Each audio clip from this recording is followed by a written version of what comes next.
임마누엘 성도들의 삶을 붙드는 오늘의 말씀입니다.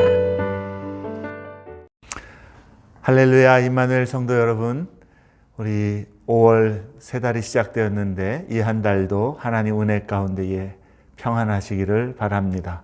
오늘은 신명기 13장의 말씀을 함께 나누고자 합니다. 구약을 읽으면서 사람들은 하나님의 명령이 때로는 너무 잔인하다라는 생각을 하게 됩니다. 특히 이스라엘이 가나안 땅을 차지하면서 그 땅에 있는 거민들을 모두 진멸하라는 그 말씀에 굉장히 거부감을 느끼곤 합니다. 불신자들뿐만 아니라 신자들 역시도 이 부분을 무척 혼란스러워하죠. 구약의 명령을 오늘날 교회에서 문자 그대로 적용할 수는 없습니다. 우리가 한 가지 조심할 것은 구약의 명령과 말씀들은 그 시대의 문화와 배경 가운데에 이해되어야만 한다는 것이죠. 그러나 또한 그 가운데서도 교회는 여전히 하나님의 명령하시는 영적인 원리와 원칙들을 찾아 적용할 수 있어야 합니다. 오늘 말씀 신명기 13장에서도 그러한 잔인한 명령이 이스라엘 백성들에게도 적용됨을 하나님은 말씀합니다. 누구든지 여호와 하나님을 떠나 다른 신들을 섬기도록 유혹하는 사람이나 마을에 대해서 하나님은 엄중한 경고와 함께 그들을 죽음으로 멸할 것을 명령하기 때문입니다. 이처럼 무정하고 잔인한 형벌을 말씀하시는 이유가 무엇입니까? 참 하나님 여호와를 신뢰하는 것에서 벗어나게 하는 것은 참 생명을 버리고 자신과 다른 사람들을 영원한 멸망으로 치닫게 하는 가장 심각한 죄 중에 하나이기 때문입니다. 1절부터 5절에서는 선지자나 꿈꾸는 자의 경우를 말씀합니다. 능력과 기적, 치유를 일으키고 또 앞일에 대해서 예언을 하고 그것을 맞춘다고 해서 그것이 다 하나님의 행하시는 일은 아닌 것이죠. 성경은 하나님 외에 영적인 존재들의 활동에 대해서도 인식하고 있습니다. 하나님의 백성들은 하나님으로부터 말미암지 않은 능력과 기적들에 매료되어서는 안 됩니다. 오히려 에베소서 6장 12절에서는 그리스도인은 이러한 악한 영들에 대하여 싸우는 존재라는 그러한 가르침을 우리에게 주고 있습니다. 하나님의 백성은 능력과 치유를 쫓아가는 것이 아니라 하나님의 거룩하심에 매료되어서 하나님의 거룩과 경건을 추구하는 그러한 사람들인 것이죠. 6절부터 11절에서는 가족이나 가까운 친지 중에 한 사람이 여호와 하나님을 떠나고 다른 신들을 섬기도록 유혹할 때에, 그리고 12절부터 18절에서는 이스라엘의 어느 한 공동체가 하나님을 배반할 때에 그들을 진멸할 것을 말씀합니다.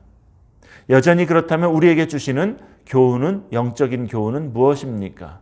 첫째는 죄의 심각성을 알아야 됩니다.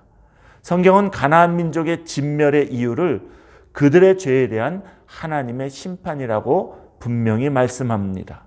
하나님 앞에 죄인의 운명이 그와 같다라는 것이죠. 이것은 마지막 우리가 하나님 앞에 설 때에 죄인들이 받게 될 심판의 그림자이고, 그때에는 더더욱 무서운 심판을 우리가 직면할 것을 가르쳐주는 것입니다.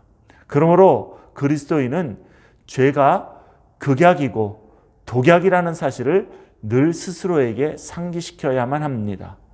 죄의 심각성과 하나님의 심판의 엄중함을 우리가 깨닫게 될 때에야 비로소 우리는 예수 그리스도의 오심과 그의 십자가 구속의 은혜가 얼마나 큰 사랑이고 놀라운 복인지 알 수 있는 것이죠. 구약의 하나님이 잔인하다고 느껴지는 것은 우리가 구약시대의 사람들보다 더 도덕적이기 때문이 아니라 죄의 심각성을 잊고 있기 때문입니다. 두 번째로 하나님의 거룩하심입니다. 하나님은 어제나 오늘이나 영원토록 변함이 없으신 분이십니다.